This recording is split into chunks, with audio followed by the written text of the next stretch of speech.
Екінші вариант, екінші тур, сандық сипаттамалар. А бағанында 0 бүтін, мына жерде өтірден кейін 5 орын тұр, 100 мыңнан 18 километр. Оны сантиметрге айналдырыңыз дейді, сантиметрде қанша болады деп сұрап тұр, Біз білеміз, 1 километр ол 1000 метр. Километрден метрге өту үшін 1000-ға көбейту керек, немесе 3 орын жылжыту керек мына түрде. Сөйтіп 0 бүтін 118 метр болады.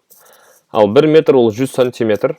Метрдан сантиметрге өту үшін 100-ге көбейту керек, немесе 2 орын жылжыту керек. Сол кезде ол 18 сантиметрден сан шығады.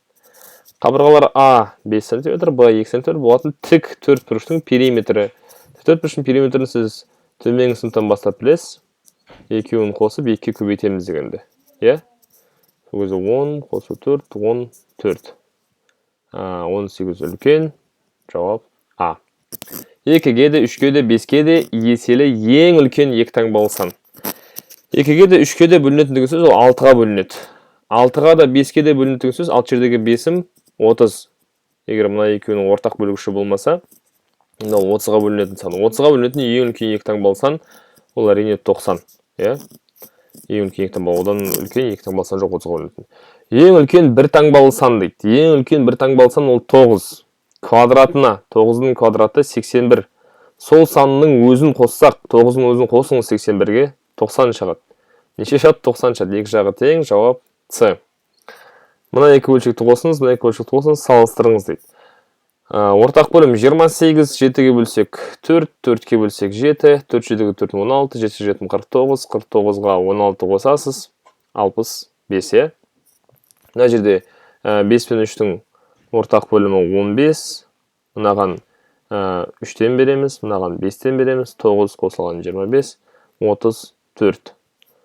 Екеуін салыстырғанда қалай салыстырсақ болады? Екеуін бұлай бөл жүрсек, 2 бүтін 28-ден 28 2 56, мынаған дейін 9. Мынау 2 бүтін 15-ден 4. 2 бүтін дегендері бірдей, сондықтан біз 28-ден 9 және 15-ден 4-ті салыстырсақ жеткілікті. Ал екі бөлшек егер ортақ бөлімге келтіру қиын болса, мысалы 28-15 ортақ бөлімін табу қиын болса, мынандай салыстыру әдісі бар бөлшектерді. Біреуін оң жаққа, біреуін сол жаққа жазасыз. Сосын пропорция әдісімен көбейтесіз, 15-ті 9-ға көбейтесіз, шыққан санды мына үстіңгі санның қасына жазасыз, яғни 9-ның қасына жазасыз. 9-ның жағына дейікші, сол жағында болса, 9 сол жаққа қарай жазасыз. 15-ті 9-ға көбейтсек, қанша? 135, 28-ді 4-ке көбейтсек, 80 және 32, 112. 18 санның қайсысы үлкен, сол жақта тұрған бөлшек үлкен болады. 28-ден 9 үлкен. Жауап А. Зообақтағы түйеқұстар мен динго иттерінің бастарын санасақ 18 бас, аяқтарын санасақ 44 аяқ шығады. Зообақта қанша динго ит бар? Бұл шешу әдісін мен өткен сандық сипаттамаларды түсіндірдім. Бұндай есептерін шешу әдісін. Біз не істейміз? Неше бас болса, соны 2 еселейтін едік. 18 2-ге көбейтсек 36, яғни 36 алдыңғы аяқ бар. Алдыңғы аяқтар түйеқұстарда бар, артқы аяқтар тек дингода ғана. Сондықтан мына қалған аяқ ол дингоның артқы аяқтары болып саналады. 44-тен 36 айтсақ 8, 8 ол дингоның артқы екі аяғы, 2-ге бөлсеңіз 4 динго иті бар екен. Мынаны түсініксіздеу болса, өткеніндегі сандық сипаттамаларда дәл осындай есептің бір түрін қараңыз, осыған ұқсайтын есептің. Сол кезде шығар жолы түсіндіріледі кәдімгідей. Ал қазір мен қысқаша соны қолданып, мынаны түсіндіріп кетіп жатырмын. Зообақтағы арыстандар мен кенгурулар. Арыстандар 4 аяқты, кенгурулар 2 аяқты. Бастарын санасақ 22 бас, аяқтарын санасақ 50 аяқ. 22 басты 2-ге көбейтсеңіз, алдыңғы аяқтар саны шығады. 44 алдыңғы аяғы бар. Алдыңғы аяқ тек кенгуруда бар. Ал арыстанда алдыңғы аяқпен қоса артқы аяқтар бар. Сондықтан 50-ден 44 азайтқанда қалған артқы аяқтар ол тек қана арыстандікі. 6 артқы аяқ болса 2-2-ден онда 3 арыстан бар. Қанша арыстан бар? 3 арыстан. 4 динго, 3 арыстан, 4 үлкен. Сондықтан жауап А болады. 11-ден 8-бен мына сандар табыз. Мынау деген период қондық бөлшектер, яғни 0,37, 37, 37 деп қайталана беретін сан. Анау 0,413, 413, 413 деп қайталана беретін сан. Оларды жай бөлшекке айналдырып қосуға болады. Жай бөлшекке айналдыру үшін периодта неше цифр болса, бөлшектің бөліне сонша 9 жазамыз. Немесе бұлай қосып алып, сосын барып жай бөлшекке айналдырсақ болады. Екі түрлі де жолмен жасау болады. 3-ге 7-ні қоссақ 10 бір ойда, 1-ге 0 қойсақ 1 ойдағымен 2, және 4-ге 3 қосақ 7. 0 бүтін периодта 720, 720, 720 деп қайталана беретін сан. Ал периодта 3 цифр болса, бөлшектің бөліне 3 9 жазамыз. Сосын мына санды алымға жазамыз 320. біз 72 9-ға бөлінетінін білеміз. 9-9 9-ға бөлсек 111 қалады. 72 9-ға бөлсек 8, 80, 111-ден 80, 11-ден 8. 111-ден 80 мен 11-ден 8 салыстыру керек. Енді мынау үстін 80 қылу үшін 10-ға көбейту керек қой. Бөлшектің алымын 10-ға көбейтсек, бөлімді 10-ға көбейтеміз. Сол кезде мынау 110-нан 80 болады. 80-ді 110-ға бөліп беріңіз, анау 80-ді 111-ге бөліңіз. Әрине 110-ға бөлгенде ол үлкенірек болады. Өйткені екі бөлшектің алымдары бірдей болса, қайсының бөлімі кішірек, сол үлкен. Өйткені бірдей санды кіші санға бөлсек, үлкен сан шығады. Бірдей санды үлкен санға бөлгеннен, иә. Сондықтан бұнда жауап А болады екен. Ары қарай мынарда бөлу жоқ еші, сондықтан мен бірден қысқартып беремін. Мысалы 4-шідегі 6-ның 24-ін төмендегі 24-мен кетеді. 15 пен 45, 45 15-ке бөліп 3 қалады. 14 пен 21 7-ге қысқарады, мында 2, мында 3, ал төменгі 2 3-тің көбейтіндісі 9 береді, жоғарғы бір 9 алсаймыз, өзі 8 жерде 2 16 қалады сол жақта. Оң жақта 42 деген ол 6 көбейту 7 ғой, 6 мен 7-нің көбейтіндісі ғой. Яғни мынарда 2 жердегі үшім 6 және 7-ні алып тастаймыз, сол кезде 42 кетіп қалды деп есептеймін. 27 бізде 3, мына 2 3-тің көбейтіндісі 9, 27-ні 9-ға бөлсек 3 қалады.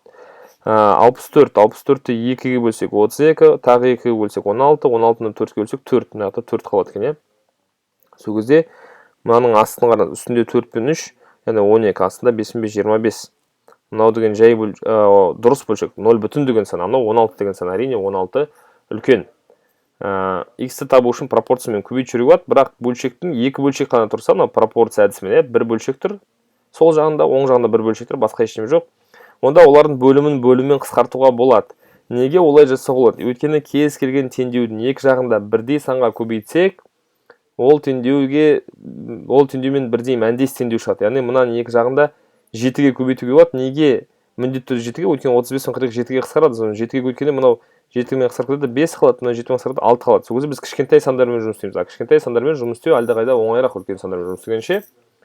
Мынау 5-ті 4x-ке көбейтемін, жазамын 20x, мына жерге 5-ті минус 3-ке минус 15 бір жағында тең болады, екінші жағында 6-ны 3x-ке көбейтемін, 18x, және 6-ны минус 4-ке минус 24, 24 мына менде, 24. 20x-тен 18x азайтам 2x қалады, мынау минус 15 плюс 15 көкелетті, минус 24-ке 15 барып қосылады, минус 9, оны 2-ге бөлсек, минус 4,5 сол жақтағы сан. Квадраттағанда 225 шығатын санның жартысының жартысы. Квадраттағанда деген сөз өз-өзіне көбейткенде, өз-өзіне көбейткен 225 беретін сан ол 15 және минус 15. Өйткені минус 15-ті минус 15-ке көбейтсек, демек минус 15-ті квадраттасақ деген сөз, минус 15-ті квадраттасақ, бізде 225 шығады, плюс шығады. Және 15-ті де квадраттасақ 225 шығады. Сондықтан квадраттан 225-тен шығатын сан ол 15-ті болуы мүмкін, минус 15-ті болуы мүмкін. Жартысының жартысы дейді. 15-тің жартысы 7,15, оның жартысы 3,75, ол плюс сан. Минус 15-тің жартысы ол минус 3,75, ол теріс сан. Бірақ бұл екеуі де минус 4,15 шықты ғой, мұнарда екеуі де бұдан үлкен. Сондықтан Б жағы әрқашан А жағынан үлкен, жауап Б болады екен. 8-ші есепте мынандай екі өрнекті салыстырыңыз дейді. М-нің орнына біз кез келген сан қойсақ болады. Мынарда 8-дермен байланысты болғасын мен М-нің орнына екі вариант қояйын. 8-ді де қойып тексерейін, минус 8-ді қойып тексерейін. Егер екеуі екі түрлі болса, онда жауап Д болады, яғни шарт жеткіліксіз бұл есептің нақты шығару үшін. 8-ге 8 қоссақ модуль 16, ол 16-ға тең, минус 8, минус 8. Мынарда 8 қойған кезде алдындағы минусымен минус болып кетеді, яғни минус 8, минус 8 деп отырмын, сондықтан айтып отырмын. Минус 16 модуль жасақ 16, қос 16, 32 шығады. Мында дәл сол 8-ді мына бірінші санды қойып жатырмын. 8-ді қойсам, минус 8 плюс 8 0, 8 минус 8 0, 0 шығады, демек мына 32 үлкен. Ал минус 8-ді қойып тексерсемші, 8 плюс минус 8 дегеніміз ол 8 минус 8 0, а мында минус 8 бен мына минус плюс 8 болады, плюс 8 минус 8 0 болады. Бұл жағы енді 0, керісінше мына жағы 32 болу керек. Минус 8 плюс n орнына минус 8 болсаңыз, плюс пен минус береді, минус 8 минус 8 минус 16, оның модулі 16, ол уже үлкен болып тұр 0-ден. Сондықтан кейбір кезде Б жағы үлкен болады екен. Яғни мына есепті нақты шығару үшін шарт жеткіліксіз. Мына жерде К-ларын бірінші есептеп аламыз. Минус 4-ті 3-ке көтсек минус 12, минус 6-ны минус 2-ге көтсек плюс 12К, минус 12К мен плюс 12К жойылды, әріптер жойылды, демек сан болса біз салыстыра аламыз. Сан есептейік, минус 4-ті минус 2,5-ке, 2 минус плюс 10 болады, 9 бен 10, 19 болады, және минус 6-ны 1,5-ға минус 9, 19-дан қайтып 9 айтыңыз, 10 шығады. Мына жерде егер әріп қалса, онда салыстыру мүмкін емес болады, өйткені біз әріптің нақты мәнін білмейміз, иә? Сондықтан әріптен бастаймыз. Минус 5-ті 4 ашқа минус 20 аш, минус 2-ні минус 10 ашқа плюс 20 аш, аштар жойылып кетті. Жақсы, керемет. Онда сандарын салыстыра аламыз. Мынарда 10 шықты.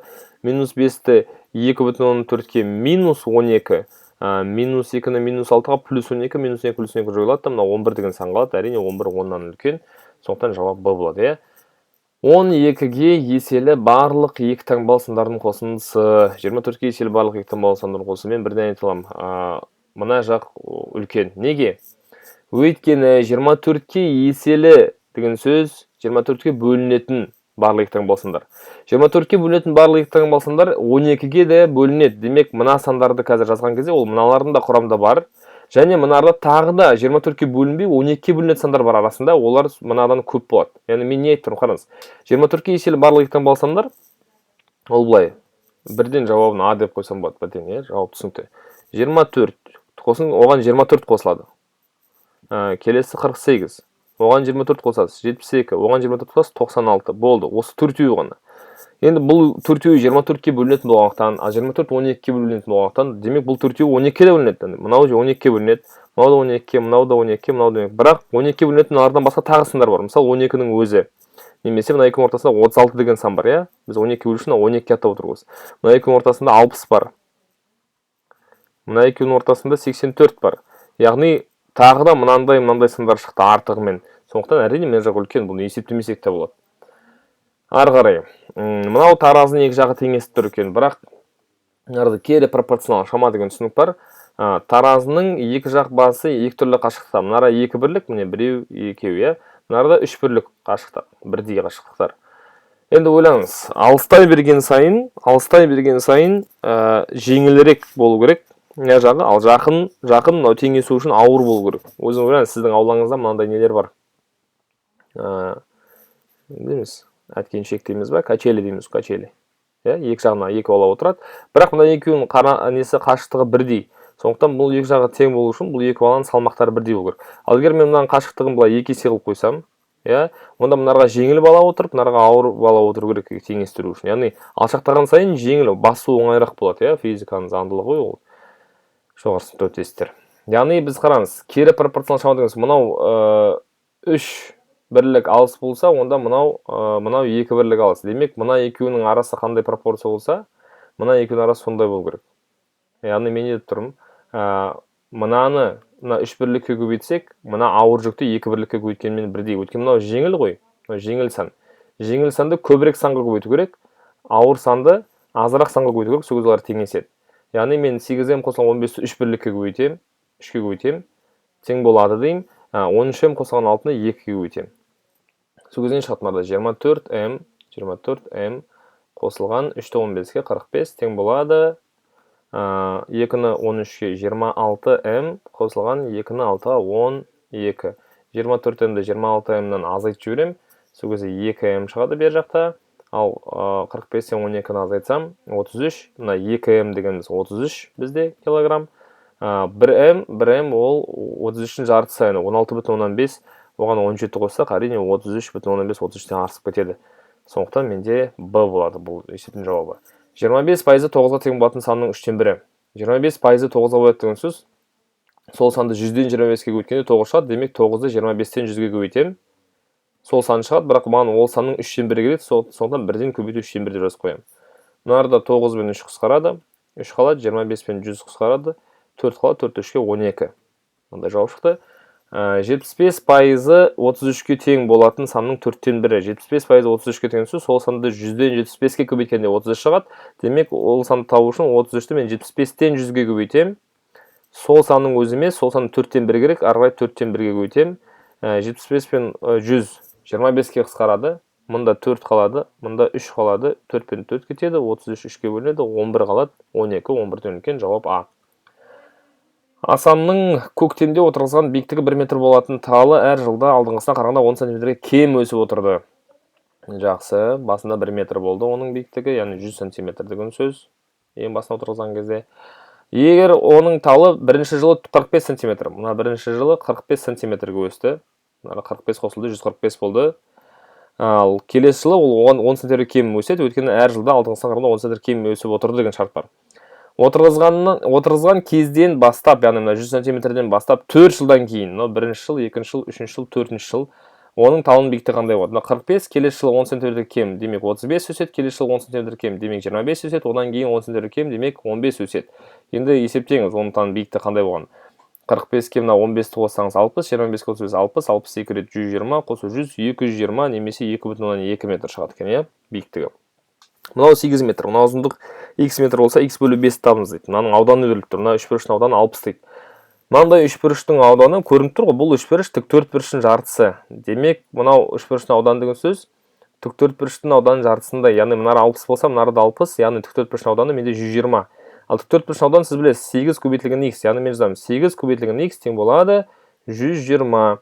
Енді x-ті мәнін табу үшін екі жағын 8-ге бөліп жіберейін. Мына 8-ден құтылып кетемін. Сол кезде мынарда 128 бөлінеді 15 қалады. Аман x бөлу 5 дейді. 15-ті 5-ке бөлсем 3 метр қалады. Өйткені метр квадратты метрға бөлсек метр қалады. 3 метр 2,2 метрден үлкен. Сондықтан бұл есептің жауабы Б.